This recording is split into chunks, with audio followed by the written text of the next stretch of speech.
La NASA s'attendait à ce que Titan ne soit qu'une autre lune glacée, un monde gelé enfoui sous une brume. Ce qu'ils ont trouvé à la place semblait étrangement familier. Sous cet épais ciel orange se trouvent des rivières serpentant à travers des vallées, des lacs scintillant dans la faible lumière, des mers plus grandes que nos grands lacs et des tempêtes qui déversent du liquide en leur sein. C'est le seul autre endroit du système solaire avec des liquides stables à sa surface, et cela seul le rend extraordinaire. Pourtant, plus la NASA étudie Titan, plus il refuse de se conformer aux règles. Pendant la majeure partie de l'histoire, Titan n'était qu'une tache floue. Même avec nos meilleurs télescopes, tout ce que nous voyions était une boule orange brumeuse, sa surface cachée derrière des couches de smog. Cette brume était si épaisse qu'elle bloquait presque toute la lumière visible, laissant Titan comme l'un des endroits les plus mystérieux du système solaire. Les scientifiques pouvaient mesurer sa taille, un diamètre d'environ 5150 km, plus grand que la planète Mercure, estimer sa densité et savoir qu'il s'agissait de la plus grande lune de Saturne, la plus grosse parmi les 274 satellites connus des géantes gazeuses. Mais au-delà de cela, les détails de sa surface n'étaient que des suppositions. Certains pensaient que Titan pourrait être couvert par un océan global. D'autres l'imaginaient comme un désert gelé. La vérité n'a commencé à émerger que lorsque des engins spatiaux se sont approchés suffisamment près pour réellement regarder sous la brume. Titan orbite autour de Saturne à une distance moyenne d'environ 1,22 million de kilomètres, et ensemble, ils se trouvent à environ 1,4 milliard de kilomètres du Soleil. La première percée est survenue en 2005, lorsque la sonde Huygens de l'Agence spatiale européenne s'est détachée du vaisseau spatial Cassini de la NASA et a commencé sa descente dans l'atmosphère de Titan. C'était la première fois qu'une sonde atterrissait sur une lune du système solaire externe. Pendant plus de 2 heures, Huygens est tombée à travers les cieux oranges de Titan, des parachutes la ralentissant pendant que des caméras et des instruments renvoyaient des données. Les images qu'elle a transmises lors de sa descente étaient stupéfiantes. Elles révélaient des hautes terres lumineuses et des canaux sombres qui ressemblaient à des vallées fluviales, sinuant et se ramifiant exactement comme le font les rivières sur Terre. Lorsque Huygens a finalement touché le sol, les premières images de la surface ont montré quelque chose de complètement inattendu. Des galets arrondis éparpillés sur le sol. Ce n'étaient pas des éclats déchiquetés de glace ou de roches. Ils avaient été lissés comme par un liquide en mouvement. Les scientifiques ont immédiatement reconnu ce qu'ils voyaient. Des preuves d'érosion, le genre qui se produit lorsque du matériau est transporté et culbuté par des fluides en mouvement. Sur Terre, les rivières polissent les pierres en forme lisse au fil du temps. Sur Titan, le même processus s'était produit, sauf avec du méthane liquide ou de l'éthane au lieu de l'eau. Cette seule image a prouvé que la surface de Titan avait été façonnée par des processus actifs et non simplement gelée en place pendant des milliards d'années. Huygens ne pouvait envoyer des images que d'un seul petit site d'atterrissage, et elle n'a pas duré longtemps. C'est là que les instruments de Cassini sont intervenus. En orbite autour de Saturne pendant plus d'une décennie, Cassini a tourné à plusieurs reprises ses caméras et son radar vers Titan. Parce que la lumière visible ne pouvait pas pénétrer la brume, Cassini a utilisé l'imagerie radar pour cartographier la surface. Les résultats étaient différents de tout ce que quiconque avait imaginé. Les images radar ont révélé d'énormes taches sombres près des pôles de Titan qui étaient lisses et plates, exactement ce à quoi on s'attendrait si elles étaient remplies de liquide. Pourtant, les scientifiques avaient besoin d'une confirmation. Cette confirmation est venue en 2009 sous la forme de l'une des images les plus célèbres de Cassini, l'image du reflet du Soleil. La caméra de Cassini a capturé la lumière du Soleil se réfléchissant sur la surface de l'une des mers du nord de Titan, tout comme la lumière du Soleil scintille sur un lac ici sur Terre.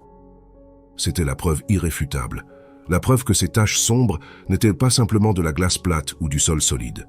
C'étaient des mers de méthane et d'éthane liquide.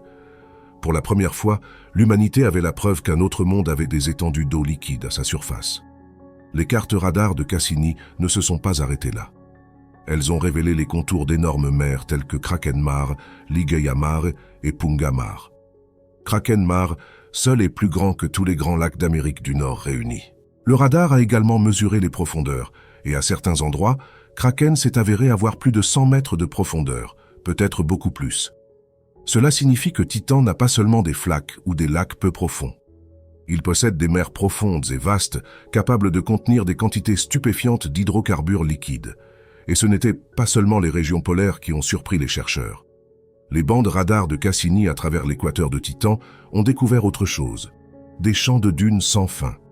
Ceux-ci ressemblaient à des lignes sombres parallèles, s'étendant sur des centaines de kilomètres, brisées seulement par des montagnes ou des hautes terres qui redirigeaient leur trajectoire. Les dunes étaient faites non pas de sable comme nous le connaissons, mais de minuscules grains de matière organique gelée accumulés à partir des retombées chimiques constantes produites dans l'atmosphère de Titan.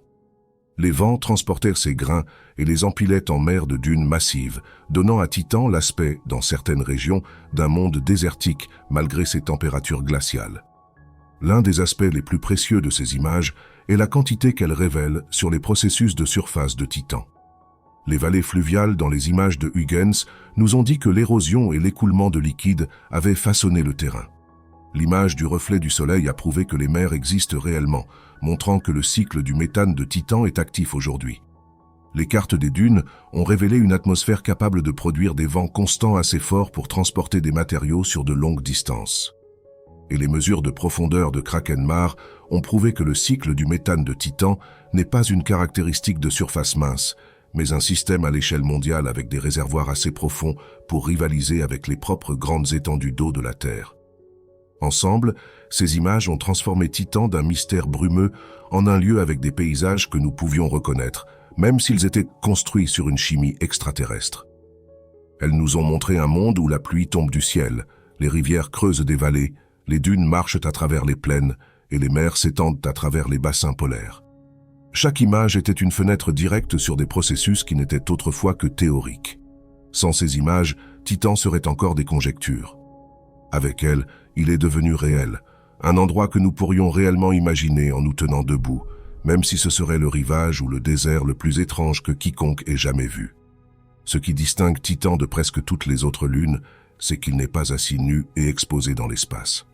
Il est enfermé dans une véritable atmosphère, plus épaisse et plus lourde que celle de la Terre. Une couverture de gaz qui le fait ressembler davantage à une petite planète qu'à un satellite. Debout sur la surface de Titan, vous sentiriez le poids de l'air vous pressant avec environ 50% de pression en plus qu'au niveau de la mer ici sur Terre. C'est remarquable pour une lune, car la plupart des lunes ne peuvent même pas conserver une atmosphère du tout. Cette atmosphère est ce qui donne à Titan son aspect caractéristique. De l'extérieur, tout ce que nous voyons est une boule orange lisse. La brume qui cache sa surface est produite très haut, où la lumière du soleil interagit avec les gaz présents, principalement l'azote et le méthane. Des particules se forment et s'agglomèrent, créant des aérosols organiques brun-rougeâtres connus sous le nom de tholline, qui diffusent la lumière bleue et donnent à la Lune sa teinte distinctive, se déposant finalement à travers l'atmosphère et créant un smog permanent. Pour les scientifiques, cette brume n'est pas seulement une nuisance qui bloque notre vue, c'est la preuve d'une chimie complexe en cours.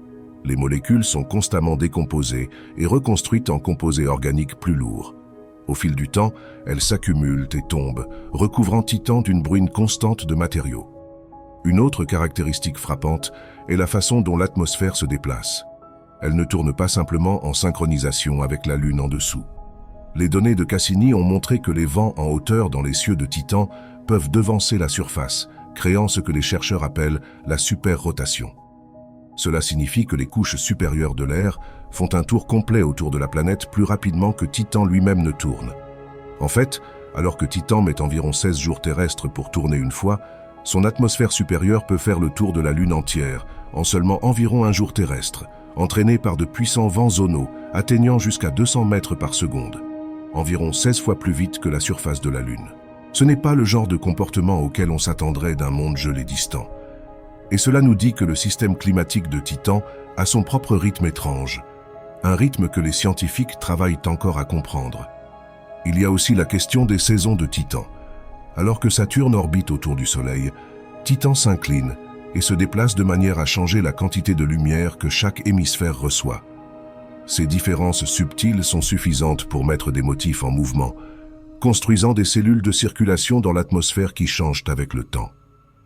Cassini a observé des systèmes nuageux se formant dans un hémisphère, devenant plus grands, puis s'estompant lentement à mesure que les saisons changeaient. Le cycle se répète alors que la lumière du Soleil favorise le côté opposé de la Lune. Titan peut être loin du Soleil, Mais même cette faible énergie est suffisante pour entraîner un cycle de changement météorologique. Le télescope spatial James Webb a récemment ajouté une autre couche à cette histoire. En utilisant ses puissants instruments, Webb a détecté des molécules instables dans l'atmosphère de Titan. Des molécules qui ne peuvent exister que brièvement avant de réagir en quelque chose d'autre. Fin 2022, lors de l'une de ses premières observations de la plus grande lune de Saturne, Webb a identifié le radical méthyle, une molécule à base de carbone extrêmement réactive, jamais vue aussi clairement sur Titan auparavant. Ce composé est considéré comme un intermédiaire clé dans la formation de molécules organiques plus complexes. Les repérer en place signifie que nous capturons la chimie à mi-étape. Au lieu de voir seulement la brume qui finit par se former, les scientifiques sont maintenant capables d'observer les réactions individuelles au fur et à mesure qu'elles se déroulent.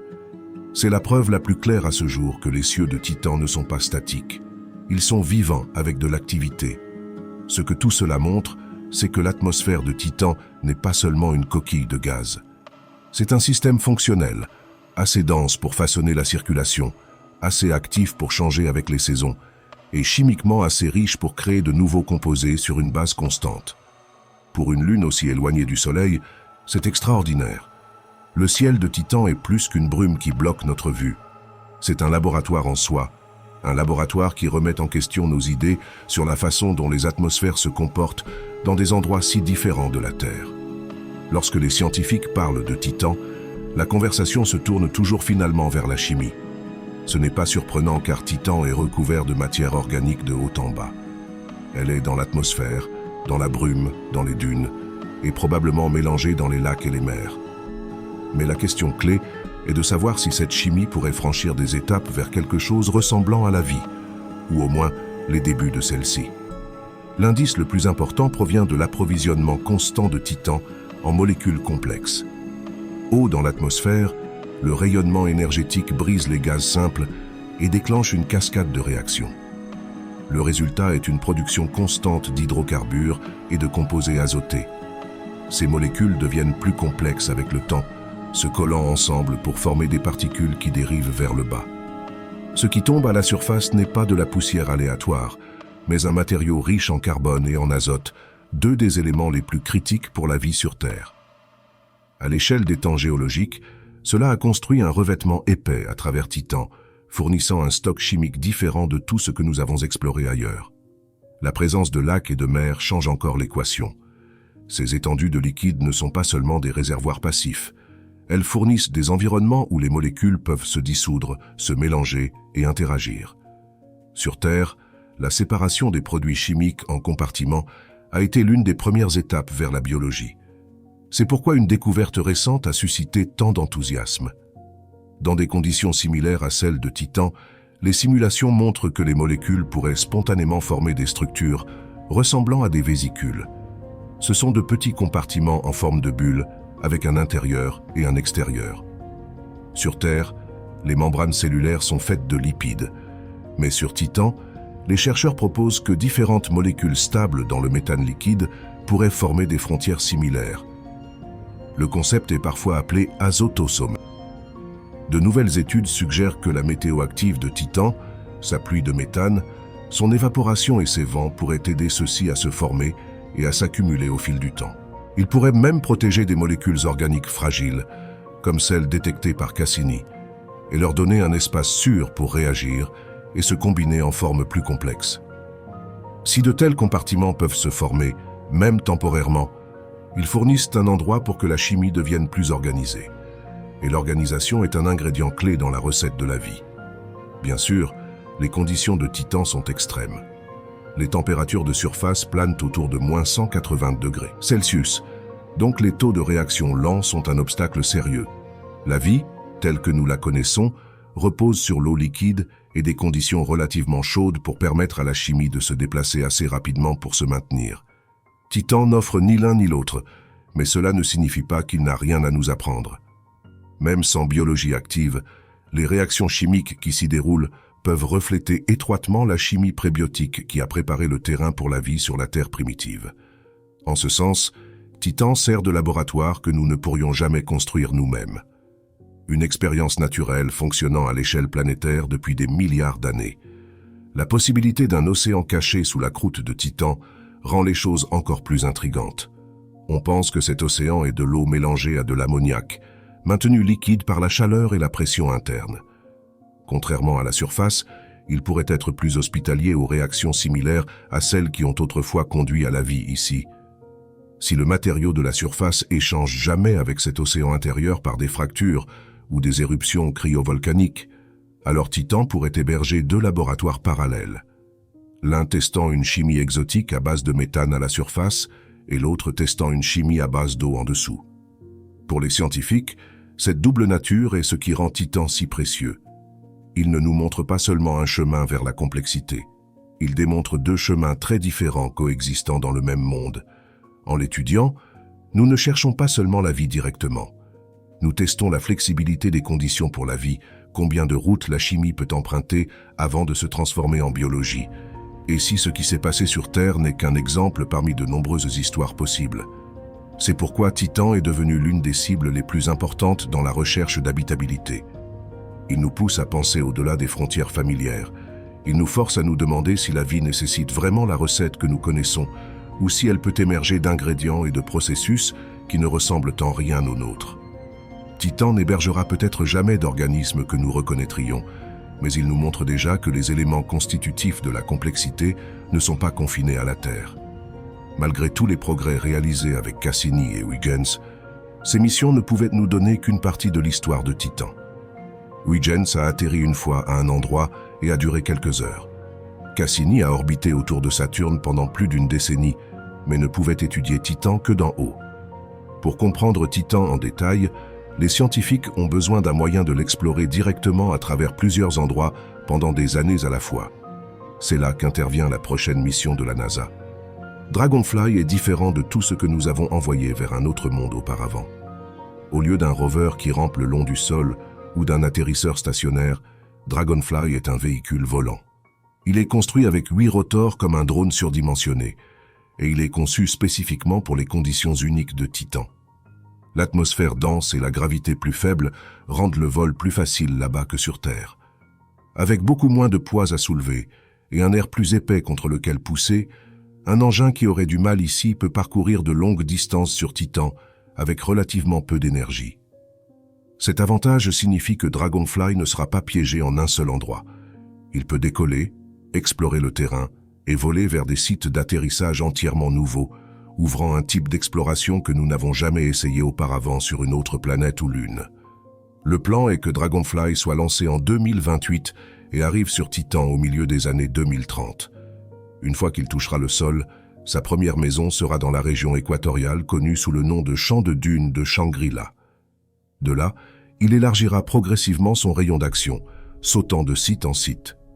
Chaque nouvel arrêt sera soigneusement choisi, donnant aux scientifiques une chance de comparer différents types de terrains, dunes, plaines glacées, lits de rivières anciennes possibles, et même les vestiges de cratères d'impact. Chaque emplacement sera étudié avec des instruments embarqués conçus pour analyser la composition chimique et les propriétés de surface. L'un des objectifs clés de Dragonfly est d'examiner en détail le matériau organique de Titan. Cassini et Huygens nous ont donné des preuves que des molécules complexes existent, mais ils ne pouvaient pas nous dire exactement jusqu'où cette chimie était allée. Dragonfly transportera des instruments capables d'identifier ces composés directement, y compris des spectromètres de masse qui peuvent trier les structures chimiques et déterminer si la surface de Titan contient des molécules qui ressemblent aux précurseurs de la vie. Si la chimie de Titan a fait des pas vers la complexité au-delà de ce que nous attendons, Dragonfly est la mission qui peut le révéler. Dragonfly enquêtera également sur la géologie de Titan. Sa capacité à voler sur de longues distances signifie qu'il peut atteindre des cratères qui peuvent exposer du matériau provenant de sous la surface. Ces zones sont importantes car les impacts peuvent délivrer de la chaleur et de l'énergie, déclenchant des réactions chimiques qui ne se produisent pas ailleurs. En échantillonnant à la fois des dunes et des cratères, Dragonfly fournira une image plus large de la façon dont la surface de Titan a changé au fil du temps et de la façon dont sa chimie varie à travers différents environnements. Un autre aspect de la mission est de tester directement l'atmosphère et la météo de Titan depuis la surface. Les instruments surveilleront le vent, la température et d'autres conditions pendant que Dragonfly voyage. Cela donnera aux scientifiques un nouvel aperçu du climat de Titan et de la façon dont son atmosphère interagit avec le sol en dessous. Cela fournira également une expérience précieuse pour la conception de futures missions, car Titan est l'un des mondes les plus prometteurs pour une exploration continue. Ce qui rend Dragonfly particulièrement excitant, c'est la façon dont il élargit notre approche de la science planétaire.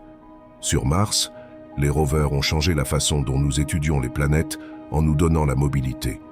Sur Titan, Dragonfly poussera ce concept plus loin en nous donnant le vol. Au lieu d'avancer de quelques mètres chaque jour, il peut couvrir des kilomètres en un seul vol, scannant de nouveaux horizons, puis atterrissant pour une étude détaillée. Cette capacité transforme Titan d'un monde lointain, entrevu par fragments, en un endroit que nous pouvons explorer systématiquement. Lorsque Dragonfly commencera à renvoyer ces données, il ne répondra pas seulement aux questions sur la chimie et la géologie de Titan, mais remodèlera également la façon dont nous pensons à l'habitabilité dans le système solaire. S'il trouve des preuves que les composés organiques de Titan se sont organisés de manières inattendues, cela nous obligerait à reconsidérer les limites de la biologie. Même s'il ne le fait pas, la mission fournira un regard sans précédent sur la façon dont un monde extraterrestre peut fonctionner avec des systèmes qui parallèlent ceux de la Terre dans la forme, mais pas dans la substance. Dragonfly est plus qu'une simple autre étape dans l'exploration. C'est une toute nouvelle façon d'aborder un monde. En volant à travers les cieux de Titan, en atterrissant à plusieurs endroits et en échantillonnant des matériaux à travers une variété de paysages, il promet de transformer la spéculation en preuve solide. Pendant des décennies, Titan a été un lieu d'indices et de mystères. Dragonfly est la mission qui nous donnera finalement des réponses. Après tout ce que la NASA a découvert, Titan ne ressemble plus à une lune gelée lointaine. Il ressemble à un monde complet, un monde qui nous force à remettre en question nos hypothèses sur ce qui est possible au-delà de la Terre. Les images nous ont montré des paysages familiers, des mers, des rivières, des dunes. Pourtant, ils sont faits de substances entièrement différentes. L'atmosphère s'est avérée dense, dynamique et chimiquement active, et non mince et sans vie comme on s'y attendrait si loin du Soleil. Sous la surface, les preuves indiquent un océan caché qui pourrait encore influencer l'activité de Titan aujourd'hui. Et la chimie répartie sur cette lune est différente de tout ce que nous avons vu ailleurs, suggérant des chemins vers la complexité qui ne dépendent pas de l'eau ou de la chaleur. L'importance de Titan ne réside pas seulement dans ce qu'il est, mais dans ce qu'il représente. C'est la preuve que la Terre n'est pas le seul endroit où les cycles naturels peuvent sculpter des paysages et façonner des climats. Titan nous montre que les processus planétaires, l'érosion, la météo, la circulation, l'activité interne ne sont pas uniques à notre monde. Ils peuvent apparaître dans des conditions extraterrestres, produisant des résultats qui semblent étrangement familiers, mais fonctionnent selon des règles complètement différentes. Cela signifie que la recherche d'habitabilité ne peut pas se limiter aux environnements semblables à la Terre. Si Titan existe ici, en orbite autour de Saturne, alors quelque chose comme lui peut exister ailleurs aussi, autour d'étoiles lointaines avec des conditions très différentes. C'est pourquoi Dragonfly compte tellement. Il ne s'agit pas seulement d'explorer une lune.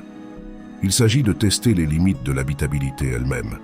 Si la chimie de Titan a fait ne serait-ce qu'un petit pas vers l'organisation, alors cela nous dit que la vie n'a pas besoin de ressembler à ce qu'elle est sur Terre.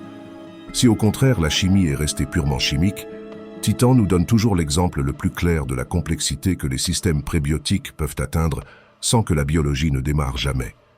Dans tous les cas, la réponse change notre façon de penser à la vie dans l'univers. En fin de compte, Titan est un rappel que l'univers a plus d'imagination que nous. Un monde enveloppé de brume avec des mers de méthane liquide et des dunes faites de composés organiques gelés ne devrait pas exister selon nos attentes simples des lunes. Et pourtant, il existe. Alors que nous nous préparons pour le prochain chapitre avec Dragonfly, la question n'est plus de savoir si Titan est intéressant. C'est de savoir combien plus il nous forcera à reconsidérer une fois que nous le verrons enfin de près à travers plusieurs paysages pendant des années.